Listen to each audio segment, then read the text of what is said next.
Kita diskusi lebih lanjut tentang digital disruption. Semua hal nanti akan digantikan oleh robot.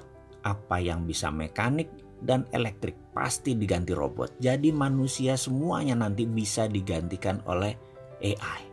Artificial Intelligence. Disrupsi digital ini akan banyak menelan bisnis bergaya tradisional. Bayangkan gerakan digital disrupsi ini seperti gerakan vortex, yaitu gerakan baling-baling pesawat. Baling-baling itu kalau muter makin kencang dan makin banyak dayanya, makin melumat putarannya ke dalam. Ini gambaran industri. Mana yang makin ke tengah, mana yang makin mendekat dengan titik lumatan, makin hancur-hancuran bisnis itu. Pertama yaitu Google dan Facebook. Mereka adalah industri yang paling cepat mendisrupsi sekaligus paling cepat terdisrupsi. Dalam 10 tahun ke depan akan terjadi perubahan dalam dunia sosial media dan dunia search engine, di mana mungkin saja tetap Google yang memimpin, namun sudah bergeser jauh ke fungsiannya dari saat ini. Kedua, media akan terdisrupsi yaitu media mainstream. Kompas, Femina, Jawa Pos, RCTI, TVRI tidak tahu lagi sampai kapan. Namun di tahun 2030 rasanya semua itu menjadi dinosaurus, hilang. Contoh saat ini ya, Net TV itu tiba-tiba melay-off banyak karyawan.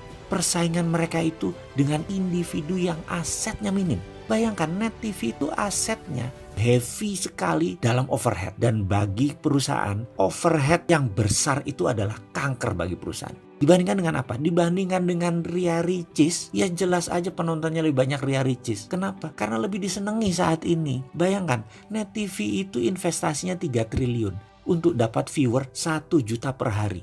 Channelnya Bosman Mardigu itu 1 juta juga viewernya per hari. Dari YouTube, IG, dan FB. Modalnya berapa? Kecil sekali. Atta Halilintar per hari itu 7 juta viewer. Deddy Corbuzier itu 6 juta viewer. Raffi dan Gigi itu 10 juta viewer per harinya. Modalnya nggak sampai semiliar. Bubrah itu semua media mainstream. Apalagi nanti waktu 5G hadir di Indonesia tahun 2020 dan 2021. Generasi milenial dan generasi Z tidak nonton TV. Nontonnya semua berbasis internet. Ketiga, apa yang terdisrupsi? Retail shop. Ramayana, Matahari, departemen store serba ada akan musnah menjadi marketplace digital jualannya. Menjadi personal bisnis itu dan menjadi direct bisnis itu. Produsen langsung ke konsumen dan konsumen langsung request ke produsen. Nggak ada lagi orang tengah, nggak ada lagi pajangan, nggak ada lagi retail shop. Keempat adalah hadirnya fintech, financial technology. Barusan kita cerita kalau banyak bank akan atau sudah mengurangi kantor cabangnya. Ini akan merubah dunia perbankan, baik dari jumlah cabang, jumlah karyawan, hingga jumlah ATM. Di tahun 2030 bahkan, dibandingkan dengan saat ini, akan tinggal 20% jumlah karyawan bank, cabang bank, dan mesin ATM. Karena semua sudah menjadi mobile. Kelima, selanjutnya, apa yang terdisrupsi? Telekomunikasi. WA itu akan melibas semuanya. Telkom akan berubah landscape-nya. Kenapa? Karena mendadak komunikasi menjadi semuanya gratis. 5G nanti bisa gratis. Dan kalau Telkom mengadopsinya telat, baru 2045, Singapura sudah mengadopsinya sekarang, maka di tahun 2021 telepon kita bisa 3. Salah satu teleponnya adalah Singtel. Karena kita nggak bisa tahan lagi udah pakai satelit. Semua wilayah Indonesia di cover dan gratis. Mampus itu Telkom. Tapi itu adalah bisnis yang terjadi bahwa telekomunikasi akan terdisrupt kalau tidak cepat-cepat melakukan perubahan game changing.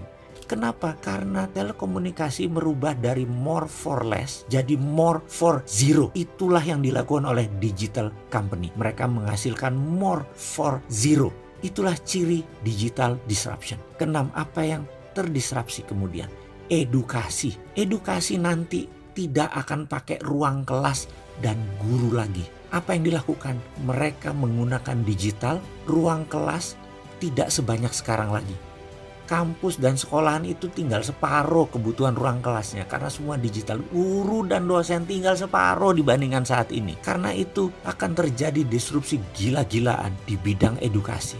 Dan ini akan membuat shock. Kuncinya sekali lagi, dalam digital disruption, cirinya adalah kita menghasilkan layanan yang more for less. Jadi produknya 10 kali lebih bagus dari yang existing. Tapi 10 kali lebih murah dari produk yang existing juga. Kalau itu sampai terjadi, maka industri akan digoncang oleh layanan more for less dan more for zero.